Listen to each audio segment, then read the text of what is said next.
we've got some tips for blue belts, best ways to deal with a strong in the intro class that's treating the round like it's their pro debut, to the point where they sprint and then stop halfway through the round because they're gassed. So this was somebody. This is actually wrist lock Johnny, I believe. So like warm ups, like no, they're rolling roll. so hard that they can't finish the rounds. They're a blue belt. And then they've got an intro class guy that comes in. Maybe he's got a little bit of a wrestling background. Maybe he doesn't. Strong guy, does some CrossFit, whatever. And this guy's trying to go to war. Like he's got to prove that jiu-jitsu is bullshit. How do you got to go to war? You got to go to war. Like, look, I don't understand this whole, this guy's going too strong. This guy's going too crazy. Like this guy's too spazzy. Like it's never been palatable to me. I think people think because it's an intro class guy that maybe you want to. Was he supposed to come in there and just be like, okay, like not like, well, you know, if I'm afraid if I smash him too bad, he's not going to come back, and that's not, you know, what I mean, you obviously want your professor to make money, so it's like if I can get him another student, if I gain another training partner out of this guy who's strong, which could be good. What's the balance there? Usually, the professor most of the times will make the matchups. Go there, go there, go there, go there. Okay. They're doing that on him. You don't need to focus on the professor making money. He's focused on himself making money. Okay. Focus on being the best you can be in the class that you're in. Right. Roll. We're not rolling 30. You know what I mean? Especially if he's a new guy.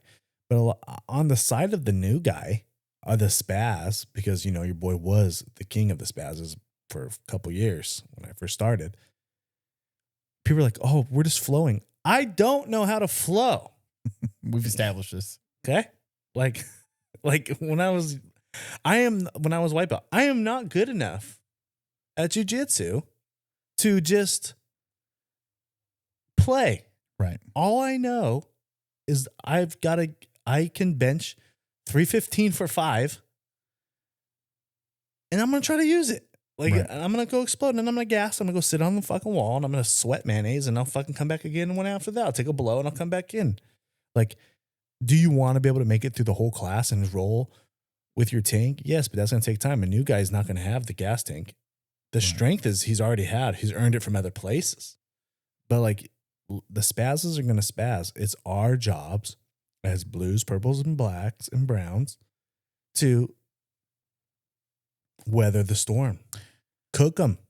He'll gas himself. I think those spazzy trial class guys that come in is a good thing. I know people look down upon it a lot because they're just like, well, it's not jiu-jitsu. Well, you got to think that this is supposed to be martial art, self-defense thing. This is not all a sport jiu-jitsu. Unless you go to exclusively a sports jiu-jitsu school and you don't care about defending yourself. But the spazzy guy that comes in, the spazzy CrossFit guy that's strong, that's a reflection of the real world. You know what I mean? So that's what it's going to be like if you get into a fight with a guy that can't fight but thinks he can because he's got muscles. He's going to be spazzy. And the faster that you can learn to mitigate the spazziness and just control his body, the better off you're going to be in the fight in the long run. This could, I'm sure if we post this, we'll have a lot of negative about it. But if you're getting hurt by the spazzy white belt in class, maybe you're not as good as you think you are. You need to get better at jiu-jitsu. Yeah.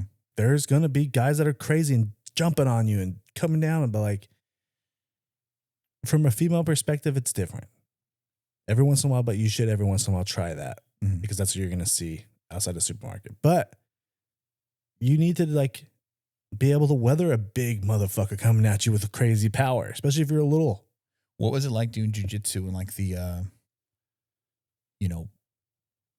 early mid 2000s?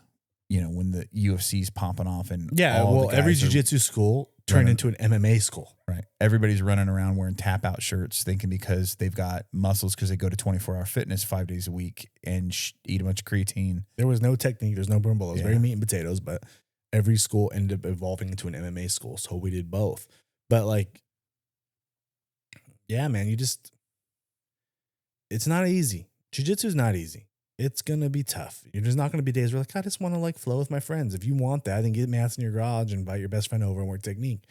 But if you come in the class, you got to be able to go against the person who's spazzy, go against the person who's technical, go against the person who's doesn't know nothing, and just who's scared. Like I've said, jiu-jitsu checks different boxes for different people.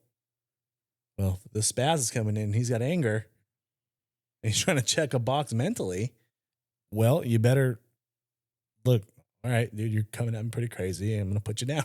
Like, you got to be able to deal with it. If you can't, then he's unlocked some holes in your game. Like, when a guy goes crazy on me, I lose. Or I don't want to hurt him. Like, well, guess what, bro? You got to defend yourself. I'm not saying punch him, but like I'm saying, like, win the round.